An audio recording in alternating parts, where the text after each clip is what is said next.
Clear Lake, Iowa, February 3, 1959.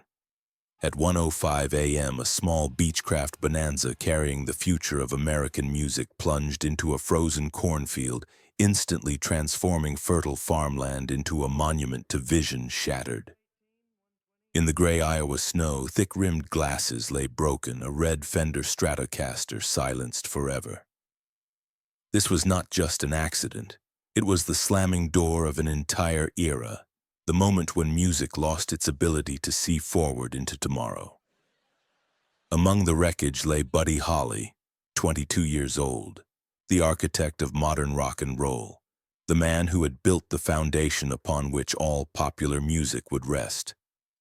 If Elvis had opened the door, Buddy had constructed the house inside.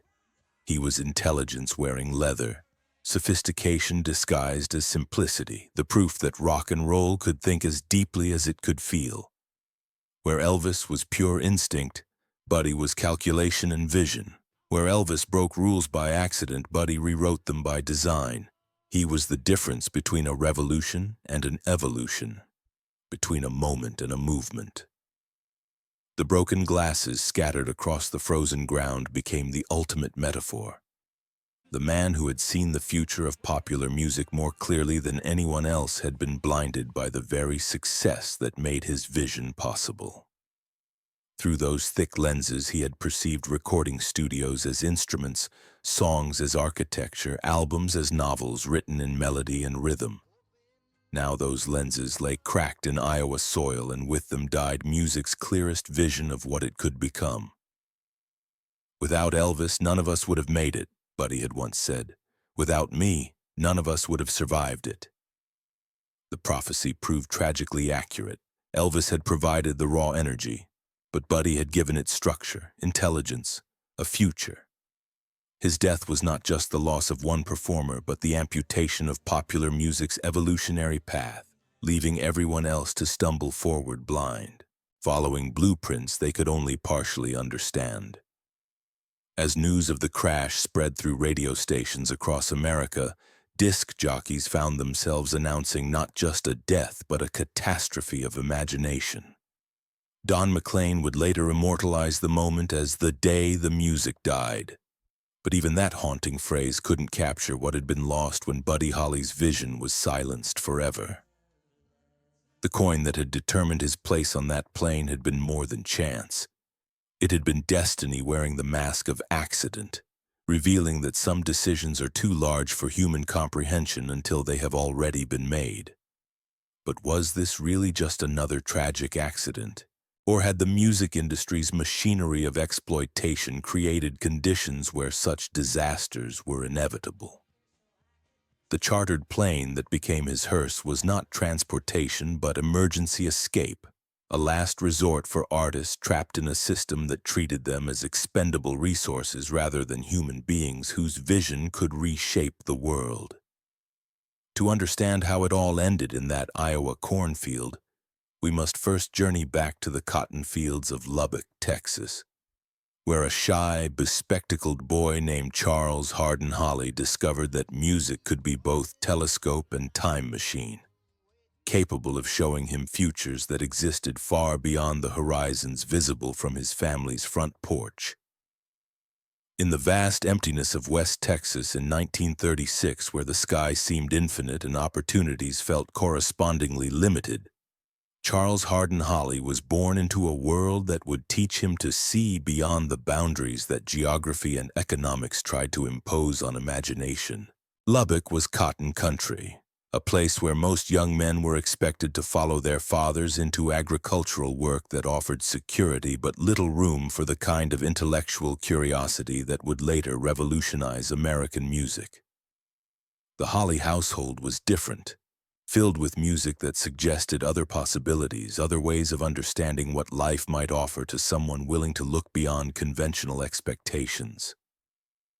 His parents, Lawrence Odell and Ella Pauline, were hard-working people whose modest income provided stability rather than luxury, but whose love of music created an environment where creative expression was valued alongside practical skills.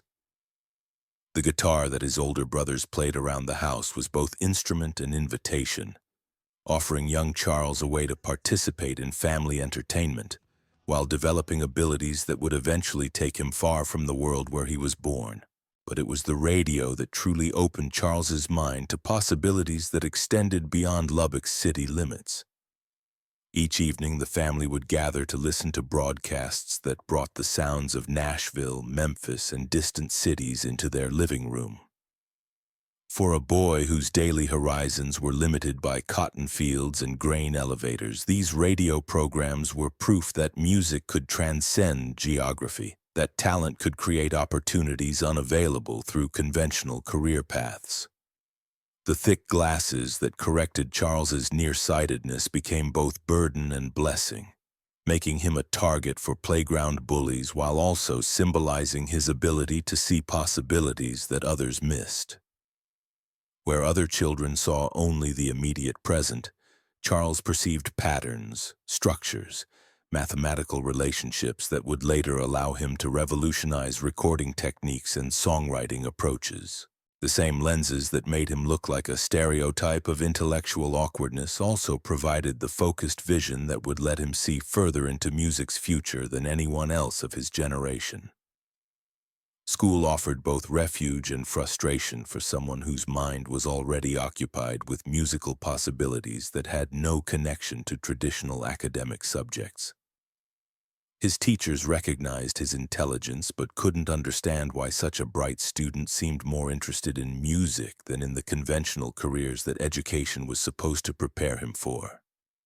Each report card was both validation of his intellectual abilities and reminder that academic achievement meant little in a world where success was measured by record sales and radio airplay rather than test scores. Could these early childhood experiences have laid the foundation for later triumphs and tragedies? The evidence was written in every song he would later compose, which combined the emotional directness of country music with the harmonic sophistication of jazz and the rhythmic energy of rhythm and blues. The boy who learned to play multiple instruments by ear was developing the musical literacy that would later allow him to communicate his artistic vision to studio musicians and record producers who initially dismissed him as just another country kid with unrealistic dreams. The local talent shows where Charles first performed original compositions were both artistic breakthroughs and social experiments, as audiences discovered that intelligence and rock and roll were not mutually exclusive, that someone could make them dance while also making them think. Each performance was evidence of his growing confidence that being different was an asset rather than a liability, that the music industry might be ready for artists who could expand rather than simply imitate existing formulas. The high school years that culminated in his graduation were marked by increasing tension between the conventional expectations of his family and community, and the unconventional dreams that were driving his artistic development. Each conversation about his future required him to balance respect for the people who had supported his education with commitment to musical ambitions that seemed impractical to everyone except Charles himself. But the young man who could see musical possibilities that existed nowhere else was already learning to trust his vision over other people's limitations. The transformation from Charles Hardin Holly to Buddy Holly began not with a conscious decision to abandon his heritage, but with the gradual recognition that the music industry required a persona that could market his innovations to audiences who might be intimidated by obvious displays of intelligence or sophistication. The change was both practical necessity and artistic evolution, as the young man who had been embarrassed by his glasses learned to use them as part of an image that made his intellectual approach to rock and roll seem approachable rather than pretentious. The first recording sessions that brought Buddy to Nashville's attention revealed both his extraordinary talent and his complete naivety about the business side of the music industry. The country music establishment that initially embraced him as a potential star had no understanding of his artistic vision or his plans to revolutionize how popular music was created and marketed. Each meeting with record executives was both opportunity and education in how the entertainment business treated young performers as raw material to be processed, rather than artists whose creative development required patience and respect.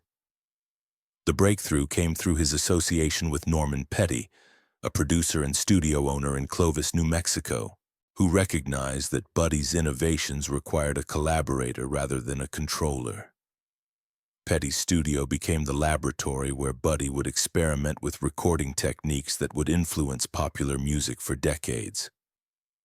Multi-tracking, overdubbing, using the studio itself as an instrument rather than simply a place to document live performances. Was the success they achieved truly worth all the pain they endured?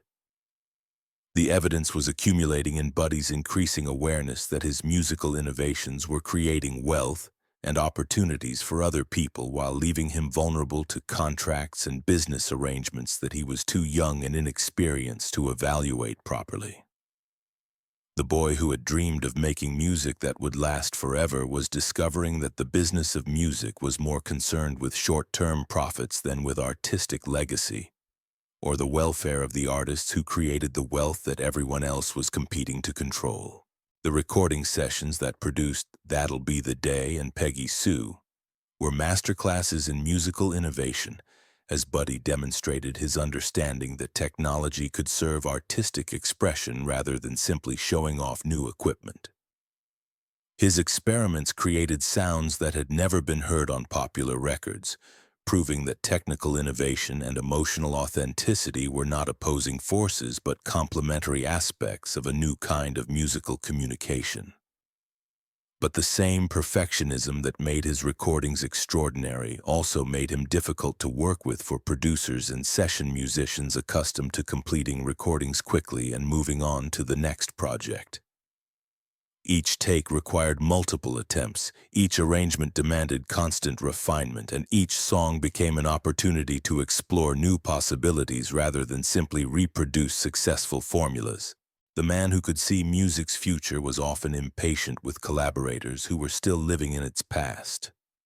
The formation of the Crickets represented both artistic breakthrough and business complication, as Buddy discovered that creating a band required not just musical collaboration but legal and financial arrangements that he was unprepared to negotiate.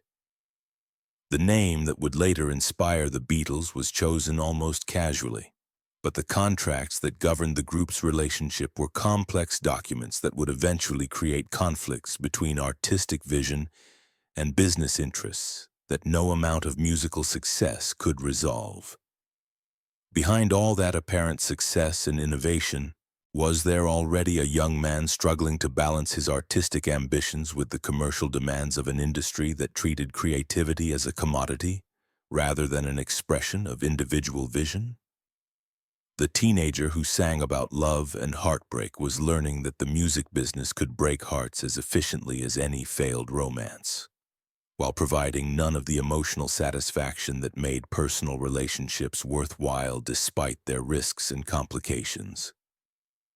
The tours that followed the Crickets' recording success were both artistic triumph and physical endurance test, as Buddy discovered that being a professional performer required stamina and business acumen that had nothing to do with musical ability. The constant travel, irregular income, and pressure to maintain high-energy performances night after night was taking a toll on someone who was still learning to navigate the entertainment industry's complex relationships between artistic expression and commercial exploitation.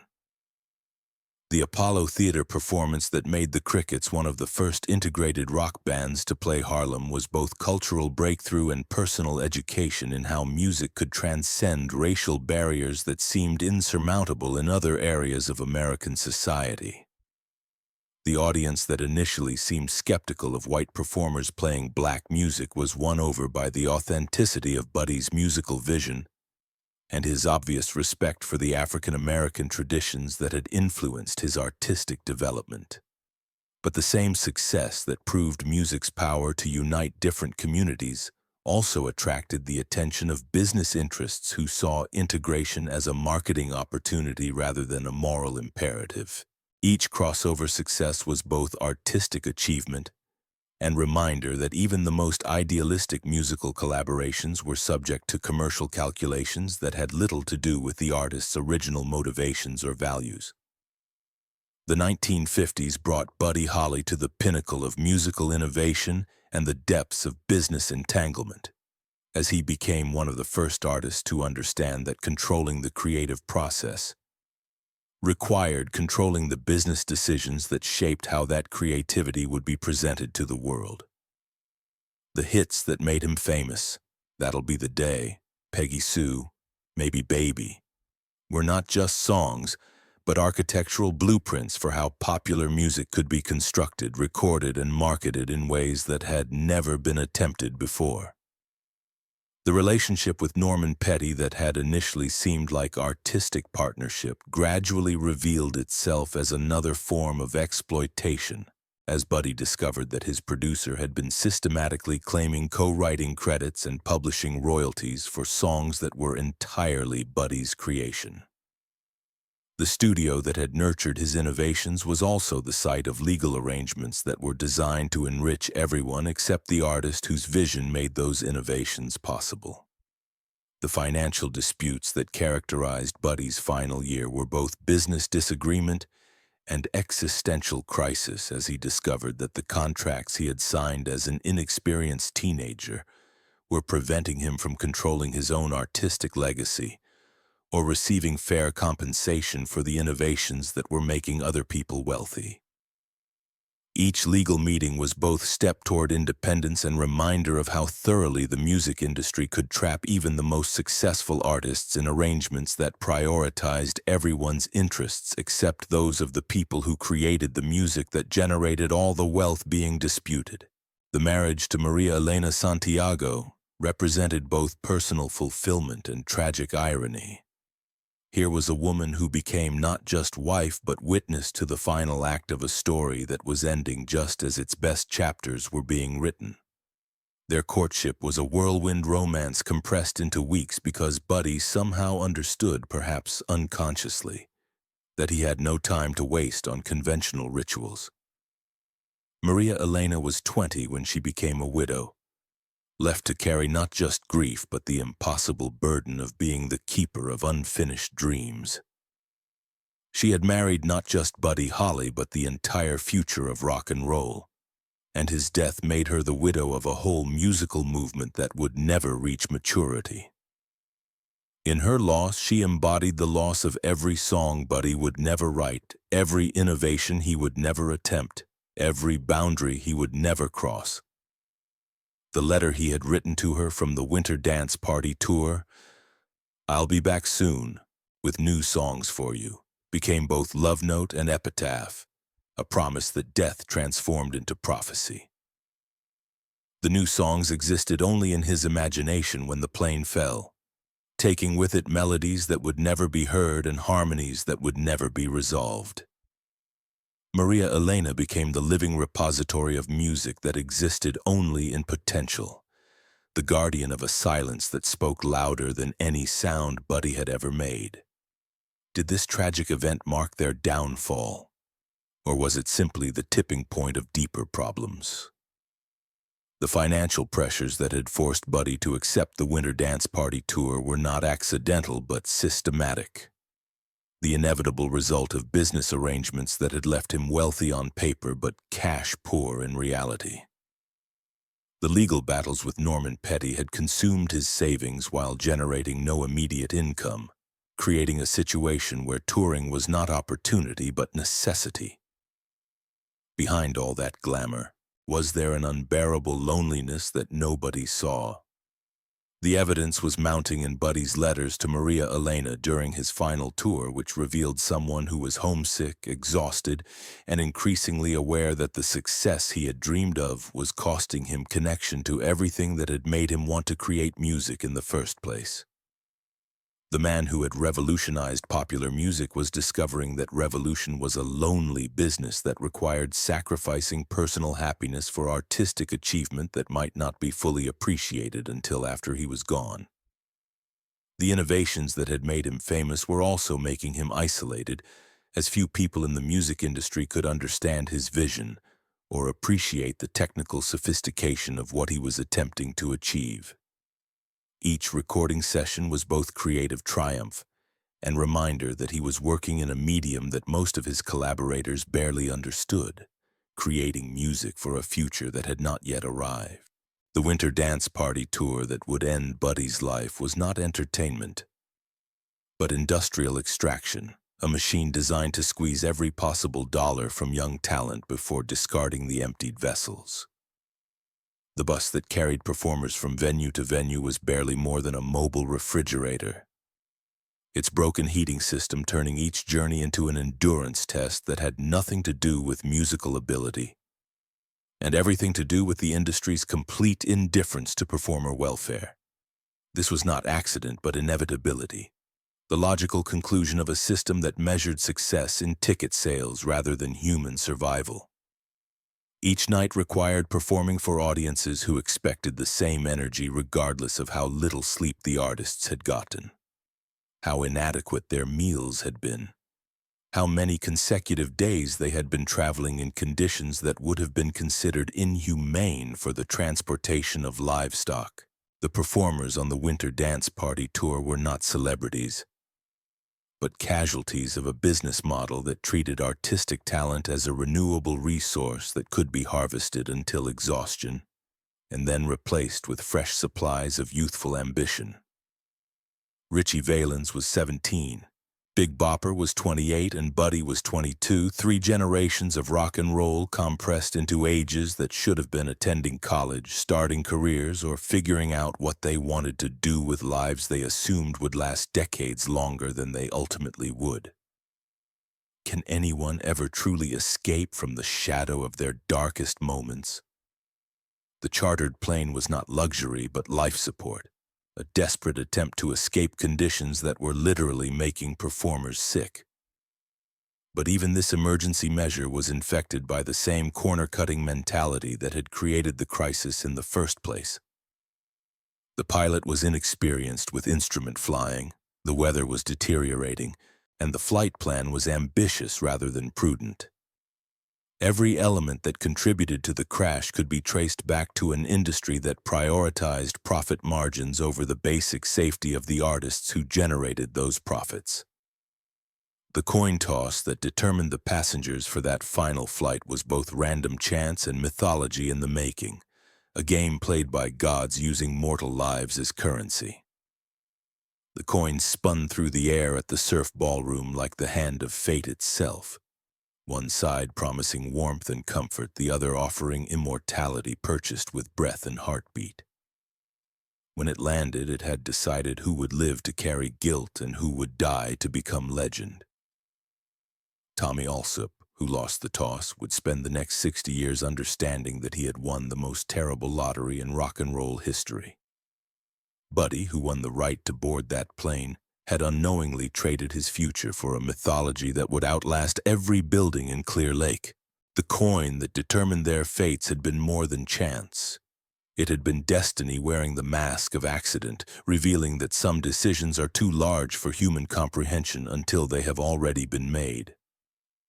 The hours before the flight were filled with routine backstage activities that characterized every stop on the tour. Equipment checks, conversations with local promoters, interactions with fans excited to see performers they had only heard on radio. Buddy's final performance at the Surf Ballroom in Clear Lake was both artistic triumph and farewell concert, as he played his hits for an enthusiastic audience that had no idea they were witnessing the end of an era. "If we don't make it, at least we'll go out playing music," Buddy had joked with fellow performers before boarding the plane, a comment that was both typical of his dark humor and inadvertently prophetic. The young man who had dedicated his life to creating music that would outlast his physical existence had somehow sensed that his time was limited, even if he had no conscious awareness of how limited it would prove to be. Were these final decisions acts of surrender, or courageous acts of self-preservation?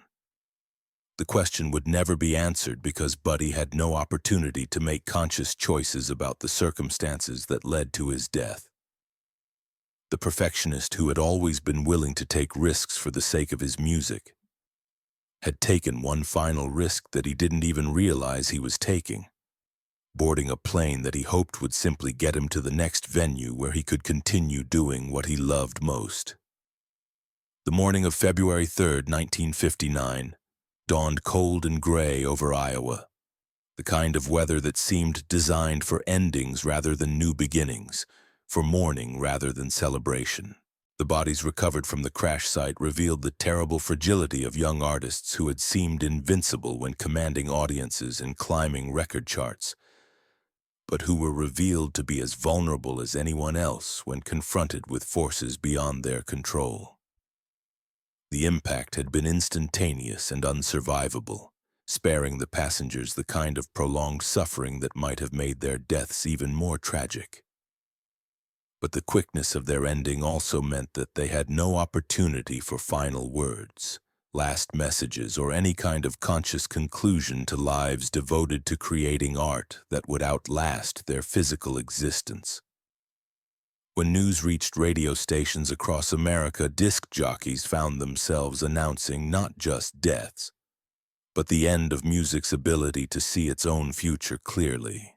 The same stations that had been playing Buddy's innovations just hours earlier now had to find ways to memorialize someone who had taught them what rock and roll could become when guided by intelligence and vision, rather than just raw energy and youth appeal. The funeral in Lubbock was both celebration of artistic achievement and confrontation with mortality that seemed particularly cruel when applied to someone who had died just as he was beginning to understand his own artistic potential. The service was attended by family, friends, and industry figures who were still struggling to comprehend how someone so young and talented could be gone so suddenly, leaving behind only recordings and memories of performances that would represent the entirety of his artistic legacy. The widow who survived him carried not just grief but the complex legal and financial arrangements that Buddy had been trying to resolve at the time of his death. Maria Elena Holly became both keeper of his artistic legacy and living reminder of the personal costs of an industry that treated young artists as commercial assets, rather than human beings with rights to reasonable working conditions and fair compensation. Was their death as straightforward as reported, or were powerful hidden forces involved? The answer was written in every contract that prioritized tour schedules over performer safety, every business arrangement that treated young artists as renewable resources, every industry practice that normalized the exploitation of creative talent by business interests that had no investment in the long-term welfare of the people who generated their profits. The forces that killed Buddy Holly were not hidden. They were celebrated as show business, professional success, and the American dream itself. The young man who had wanted to create music that would last forever had discovered that the music industry was more interested in immediate profits than in protecting the artists whose innovations created the wealth that everyone else was competing to control. The Iowa cornfield has long since returned to agricultural use, endless rows of corn growing over the site where vision fell to earth and genius was buried in frozen soil. But beneath that fertile ground something else grows, not just memory but music itself. The 4/4 rhythm that stopped mid-beat but whose echo never truly faded. The corn that waves in summer wind above the crash site grows from earth that absorbed more than blood and bone. It feeds on melodies that were never completed, harmonies that were never resolved, songs that existed only in Buddy's imagination when the plane fell. Each stalk reaches toward the sky like a prayer for the music that might have been, swaying to rhythms that play only in the wind and in the hearts of those who understand what was lost that night. Maria Elena Holly became the widow not just of a man but of an entire musical future, the keeper of silence more profound than any sound her husband had ever created. In her survival, she embodied all the songs that would never be written, all the innovations that would never be attempted, all the boundaries that would never be crossed. She carried in her memory the weight of potential energy that had been transformed into tragedy, dreams that had crystallized into legend at the moment of their destruction. The broken glasses that lay scattered in the Iowa snow became the ultimate metaphor for a generation's loss of vision. Through those thick lenses, Buddy had seen not just what music was, but what it could become. And when they shattered, popular culture lost its clearest window into its own future. The kinescope of rock and roll had been cracked, leaving everyone else to stumble forward blind, following blueprints they could only partially understand. Today, when musicians enter recording studios with their multi-track capabilities, their overdubbing techniques, their understanding of the studio as instrument rather than mere documentation device, they are walking into houses that Buddy Holly built. When bands write their own songs, produce their own albums, control their own artistic vision, they are following paths he carved through wilderness that existed before anyone imagined such trails were possible. But the corn grows higher each year over the Iowa field, and with each harvest the earth takes back a little more of the blood that fed the dreams of a generation. The glasses will never be repaired, the vision will never be restored, and the songs that died with their creator will remain forever in the realm of what might have been. Beautiful, haunting, and irretrievably lost to a world that needed them more than it ever knew. In the end, Buddy Holly had built tomorrow but never got to live in it. The future he constructed with such precision and vision became his monument rather than his home. A place where his influence would grow stronger with each passing year while the man who made it possible grew more distant, more mythological, more perfect in death than he had ever been allowed to be in life.